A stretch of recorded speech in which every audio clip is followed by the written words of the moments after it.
గాడు అడవిలోకి పోతుండని తెలవంగానే మందిని దోల్నాదోరా. పొద్దు మూకింది, పోయినోళ్ళెవ్వరు తిరిగి రాలే.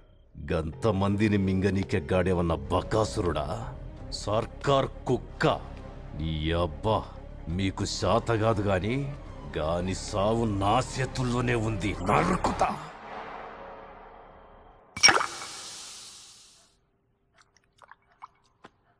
గా ముసుగు మనుషులేందో, గొడ్డళ్ళు పట్టుకొని నరకుడేందో, గా స్వామిని ప్రాణాలకి అడ్డుపడి సచ్చుడేందో. అవన్నీ పోనీతి పెరుమాన్ని ఇంటికి తీసుకొచ్చి మంద అయిపోసారేం సార్? నరహంతకుడు సార్. నర్సప్ప వెంబడి కలిసి ఇన్ని దారుణాలు చేసింది సార్ వీడు. అయినా వీడు నర్సప్పకి వ్యతిరేకంగా సాక్ష్యం చెప్తారంటే అట్లటే నమ్మిరు సార్.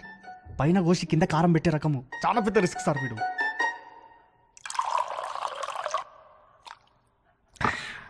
బొక్కలో రిస్కులు తీసుకుంటేనే కదా సార్ మీకు అవార్డులు నాకు రివార్డులు వచ్చేది.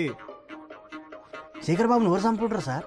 ఆ బాణాలు వేసినోడా, హసీమానా, పెరుమాళ్ళ? నిడిచిపెట్టేది లేదు. నరసప్ప మీద కోపం ఉంటే నరసప్ప కాడ చూపెట్టుకో స్వామి, ఈడ కాదు. సార్ చనిపోయేటప్పుడు రాజరత్నం మీతో ఏమో అన్నాడు, ఏంది సార్ అది? మా నాయనకి ఏం చేయనికి చేతగాక అంత కర్మానుసారం జరుగుతుందనేటోడు సచ్చిండు కొడుకు. నర్సప్పగడు నన్ను యదవం చేసిండు, నన్ను దొంగ దెబ్బ కొట్టి.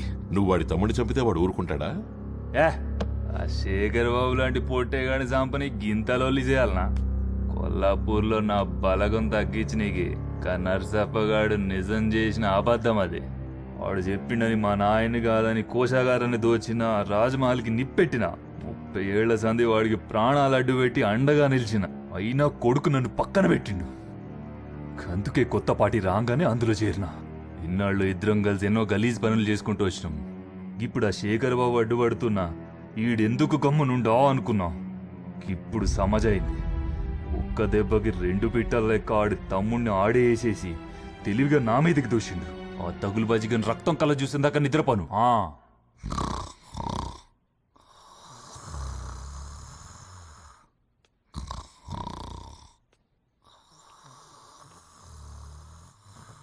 పొగ దూరంతో వరకు నేను వన్నా అన్నావు కదరా, దున్న పొద్దులాగా తిని ఎట్లా గురకబెట్టి పడినావు చూడు.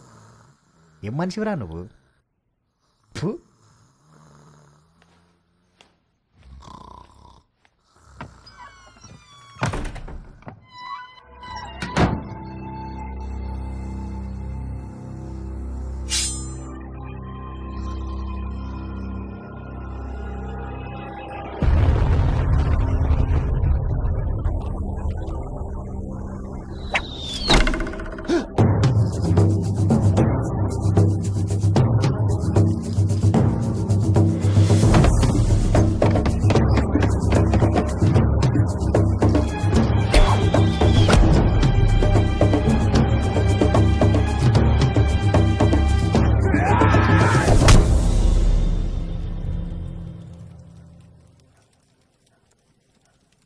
సార్ ఇది ఏంది సార్? ఇది పురావస్తు పరిశోధన లాగా తవ్వే కొద్ది ఒక్కడు బయటపడుతుండు. ఏయ్ ఇవ్వడివిరా నువ్వు?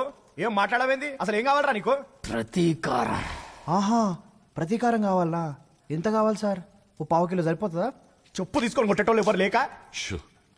శేఖర్ బాబుని ఎందుకు చంపాలనుకున్నావు? శేఖర్ బాబు ఏంది?